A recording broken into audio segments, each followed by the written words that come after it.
중국에서 맹자는 공자의 유교 이념을 계승 발전시킨 정통 후계자로 공자 다음에 아성으로 불린다. 그는 인간의 본성에 대해 성선설을 주장했고 새로운 왕도 사상을 제시했으며 백성들이 나라의 근본임을 주장하여 군주 역시 백성의 뜻에 따라 정치를 해야 한다는 당시로서는 혁명적인 사상을 펼친 인물이기도 하다. 맹자는 기원전 372년 노나라 산동 성부군에서 태어났다. 그의 일생은 공자와 유사한 부분이 상당히 많다.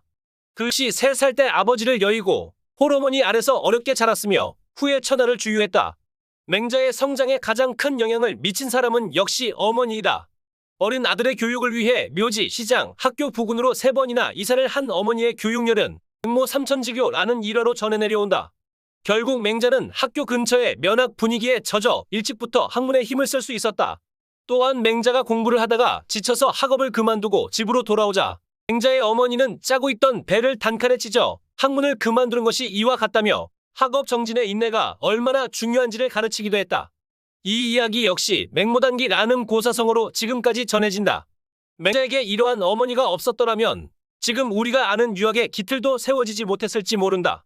젊은 시절 맹자는 공자의 손자이며 중용의 저자인 자사의 문화에서 공부하며 공자의 사상을 정통으로 이어받을 수 있었다.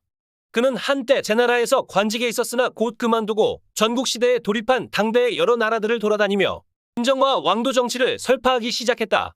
하지만 제자백가 시대라고 불릴 만큼 많은 사상이 난립하고 특히 법가와 종행가가 득세하고 있던 상황에서 그의 주장은 권세가들의 눈길을 끌지 못했고 그는 결국 기원전 312년 59세의 나이로 고향으로 돌아와 후학 양성 및 저술 활동에 몰두했다.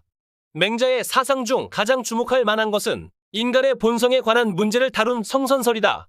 이 시기 맹자도 성은상근하고 습은상원하다라고 말한 바 있다. 이 말은 인간이 가지고 태어난 본래의 성은 서로 비슷하지만 후천적으로 주어지는 환경에 따라 달라진다는 뜻이다. 그러나 환경에 따라 달라진다는 본래의 성이 선한 것인지 악한 것인지에 대해서는 구체적으로 언급하지 않았다. 맹자는 이 사상을 조금 더 발전시켜 사람의 본성은 본래 선하다는 데에서 출발한다.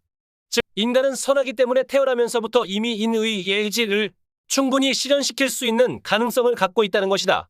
여기서 말하는 이는 측은 애마음 혹은 남의 어려운 처지를 그냥 보아 넘길 수 없는 마음이며 의는 불의불선을 부끄러워하는 의로운 수호의 마음, 예는 사람에게 양보하는 사양의 마음, 그리고 지는 선악시비를 판단하는 시비의 마음이다. 만일 인간이 이 같은 인의예지를 실천한다면 사회는 안정되고 세상은 태평할 것이라고 맹자는 주장했다. 그리고 이를 증명하기 위해 그 유명한 우물에 빠지려는 아이의 예를 들었다.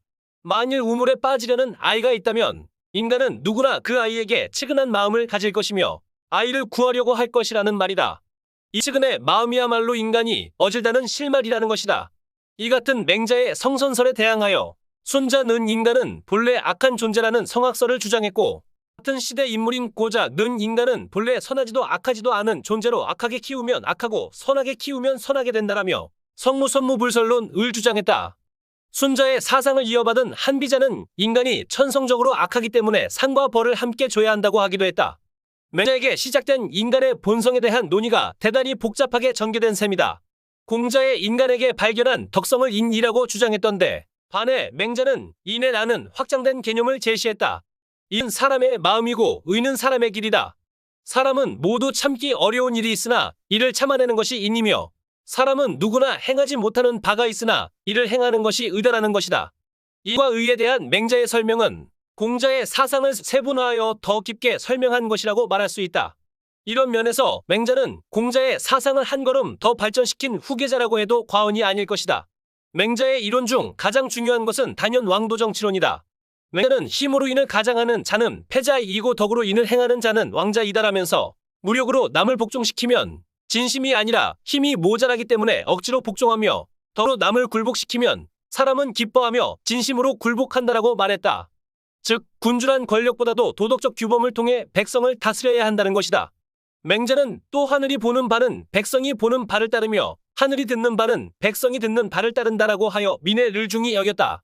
아울러 백성이 제일 귀하고 사직은 그 다음이며 군왕이 가장 가볍다라는 혁신적인 사상을 주장하며 국가의 모든 정책은 백성의 뜻을 따라야 한다는 당시로서는 상당히 진보된 정치 이념을 내세웠다. 그는 자유무역, 정전법 실시, 세금 탕감, 난민 구호, 노역 축소를 비롯하여 부의 평등 분배 등을 주장했으며 백성이 살기 좋게 해주고 죽으면 장례를 지내는데 조금도 부족함이 없도록 해주는 것이 왕도의 시작이다라고 말했다. 생계수단이 든든해야 마음가짐을 가질 수 있다는 것이 그의 지론이었다.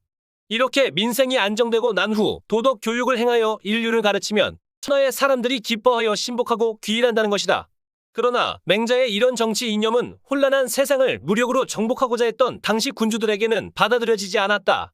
맹자는 이에 좌절하여 고향으로 돌아왔으나 그 후 그가 제자들과 학문을 논의한 내용을 엮은 맹자의 7권은 지금까지 전해지며 사람들에게 많은 깨달음을 주고 있다. 이후 송대의 성리학자들은 그의 사상을 대단히 숭배하였으며 맹자는 지금까지 공자와 함께 유교의 공동창시자로 중국인들의 존경을 받고 있다.